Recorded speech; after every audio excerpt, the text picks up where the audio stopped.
So Amazing Spider-Man number 50 came out last week.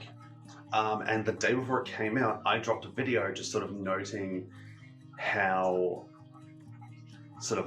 I guess my upset towards the fact that Nick Spencer's run had been going for 50 issues and we hadn't found out who Kindred was yet. Well, in Amazing Spider-Man number 50, we find out who Kindred is. I guess I just want to talk about that issue just for a tiny bit. I think the issue itself was great. I think Patrick Gleason, who looks to be the sort of current, like the new regular artist on Amazing Spider-Man, is a great choice. I'm very familiar with his work from his DC days. And so I think, and this particular issue is some of the best Patrick Gleason art I have ever seen. I actually had to double check that it was him because it was so different.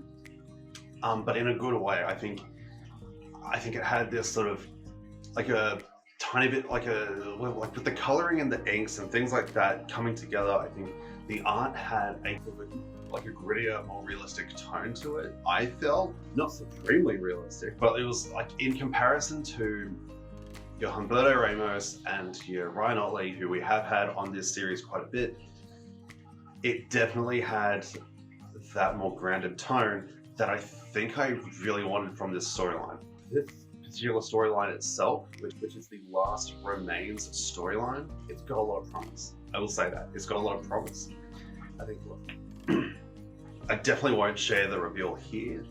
I will say that the reveal gives a lot of promise story-wise, because I think that the most interesting element of this now to me is how is this particular character both sort of kindred and how does this link back to I guess what we've seen of them for the last sort of period that they have been active in the Spider-Man books. That is the element that interests me, and I think I definitely am keen to see sort of a backstory. I normally don't care about backstory stuff, like for example in the current death metal event for DC, we're getting a lot of backstory stuff for a lot of characters. I don't care about most of those backstories, right? Like most of the Dark Multiverse characters that we're getting backstories for, I don't care, right? Like it's fine that we get these stories, but generally speaking, I'm just sitting here like, okay, that's fine. I'm just keen to look back at our trinity of characters and things like that, right? But with this, I would be very keen to see Kindred's backstory.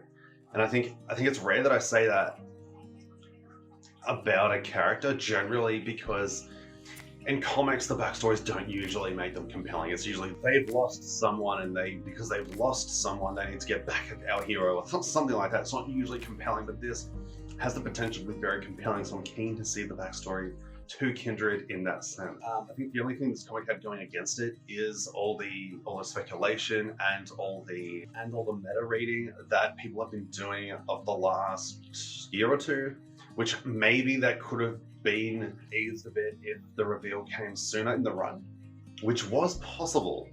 I will note that.